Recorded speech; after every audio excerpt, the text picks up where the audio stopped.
पुष्कर की भूमि पर आ गए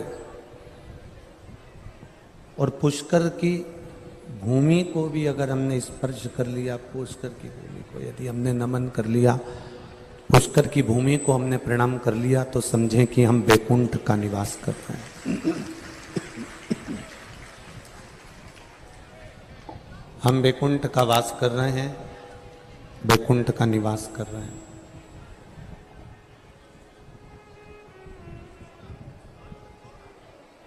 अब ब्रह्मा जी की भूमि है,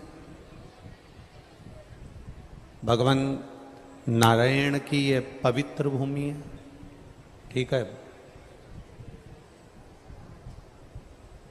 भगवान ब्रह्मा की ये पवित्र भूमि, भगवान नारायण की ये पवित्र भूमि, भगवान शिव की ये पवित्र भूमि, जिस भूमि पर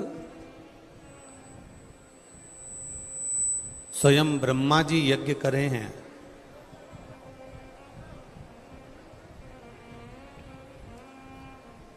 जिस भूमि पर वराह भगवान ने अपनी पृथ्वी को स्थिर कर कर रखा हो,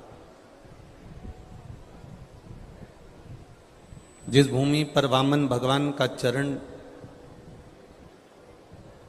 रखा गया हो, और जिस भूमि पर मेरा देव अधिदेव महादेव अपने रूप को, देखो उज्जैनी में मेरा महाकाल बाबा आया, एक बार रूप बदल कर आया। काशी में मेरे महादेव जी पहुंचे तो एक बार रूप बदल के पहुंचे। सोमनाथ जी में अगर मेरे महादेव पहुंचे तो रूप बदल कर पहुंचे, फिर उसमें कर दैवान है राम जी। सोमनाथ जी में देवादिदेव महादेव पहुंचे तो फिर रूप बदल कर पहुंचे। केदारनाथ बाबा में मेरे देवादिदेव महादेव पहुंचे तो रूप बदल के पहुंचे।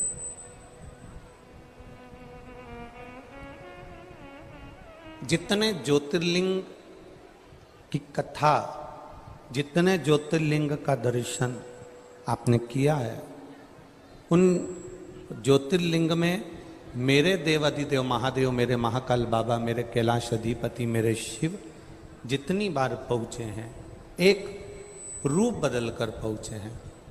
पर पुष्कर राज की भूमि पर मेरे शंकर भगवान जितनी बार आए, कम से कम 3 बार रूप बदल कर इस पुष्कर राज की धरा पर आए।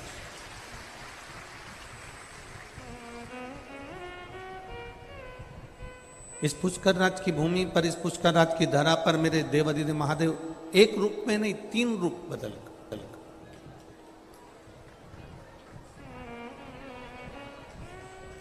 बारंबार रूप बदल कर यहाँ पहुँचते हैं, बारंबार रूप बदल कर यहाँ पर आते हैं, बारंबार रूप बदल कर यहाँ दर्शन करने के लिए जाते हैं। अब ये आपके स्मरण में हो कि ये भूमि कैसे साधारण हो सकती है।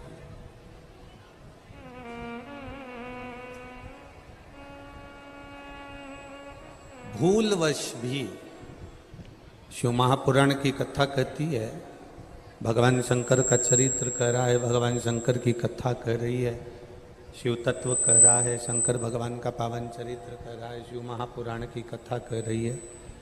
यदि भूलवश भी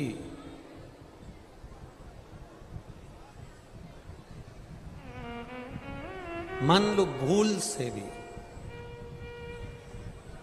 अगर कोई भगवान शिव की, ये नहीं कहेंगे कि ये पुष्कर राज ब्रह्मा जी की नगरी है, कि भगवान नारायण की नगरी है, कि देवादिदेव महादेव की नगरी है।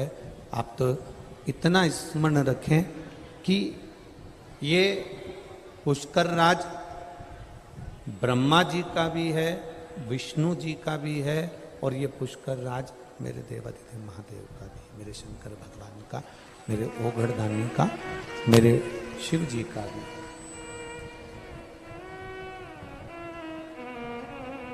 तीनों फिर वही लाइन आ गई, ब्रह्मा, ये विष्णु, ये शिव, ये तीनों एक स्वरूप में है।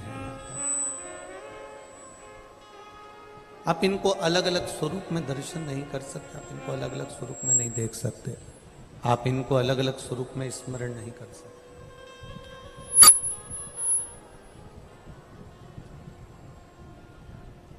हाँ, अपने भीतर एक बात जरूर उतार के रखिए, किसी पवित्र नदी में, किसी पवित्र सरोवर में,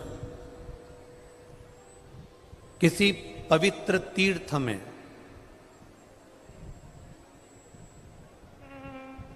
किसी पवित्र स्थान पर जब हम जाएं तो वहां किसी भी तरह की गंदगी ना करें। स्नान कर रहे हो, वस्त्र घाट पर ना छोड़ें। दर्शन कर रहे हो, किसी को धक्का ना दें, किसी को कष्ट ना दें।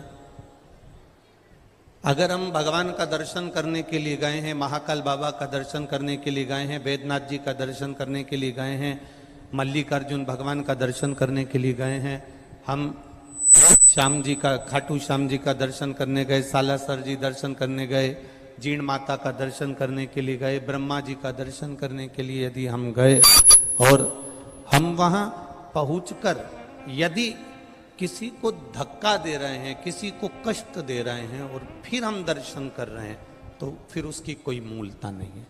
फिर ऐसा दर्शन करने से तो आप टीवी के सामने बैठ जाओ और गला पकड़ रहा है, टीवी के सामने और दर्शन कर लो, वो श्रेष्ठ।